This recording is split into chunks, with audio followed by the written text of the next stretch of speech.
Hi friends, I'm Scott from Sharky's Greenhouses and Beat Your Neighbor Fertilizer. Today I want to just quickly highlight some beautiful flowers that became one of our favorites over the last couple of years, and that are double Calibrachoas. Now you're probably used to the single bloom on a normal Calibrachoa, and Calibrachoas are also known as million bells, but that's just a brand name, and they're not the same as petunias. Everybody's aware of petunias and the performance of a petunia, and they look like a little mini petunia, but they're a totally different type of flower. So Calibrachoas, and look at how stunning these double Calibrachoas are.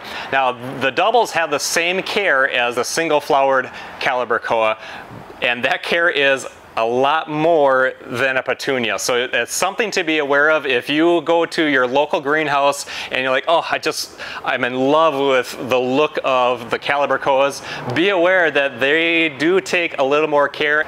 And I like to compare it that, they can be fussy, they're not forgivers. So maybe if you have a teenage girl at home, think about it that way, as they can really be dramatic and stuff can go wrong quickly. So you do have to be aware if you're picking out a Calibrachoa, whether it's a single or the doubles, they take a little higher level of care than the petunias do. And let's dig right into that. So first off, we're going to start with watering. Don't overwater Calibrachoas. They do not like to be sitting wet. So a lot of people get into trouble when they overwater and overwater and overwater, and that is going to do it with a Calibrachoa.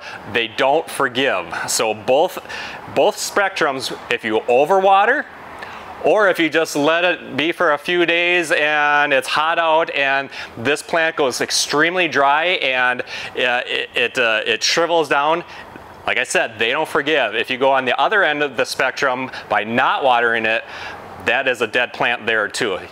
Petunias are generally very easy to bring back. Calibrachoas are not. So you have to have your watering down pat. That's without question. So when it comes to feeding your Calibrachoas, they are heavy feeders, so you need to be feeding them at least once a week with the Beat Your Neighbor fertilizer. That gives them the nutrients that they need and that they are demanding. So remember that, at least once a week, if not twice a week. And a lot of my customers have really good luck with putting their Calis on a constant feed. And what I mean by that is they're doing maybe a half strength with the Beat Your Neighbor fertilizer, and that way every time that they're watering, these plants are getting fed the fertilizer. That keeps them nice and strong and healthy and popping those blooms out. When it comes to cleaning up your Calis, whether it's the single or the doubles, they're very easy to clean up. Just go through, brush your hand through them. That takes those spent blooms right off. You don't need to go through and deadhead them. Just give them a quick little ruffle and that will get those spent petals off of them. So I do want to encourage you to try out Calibrachoas. I don't want to scare you off. Yes, they take a little bit more care.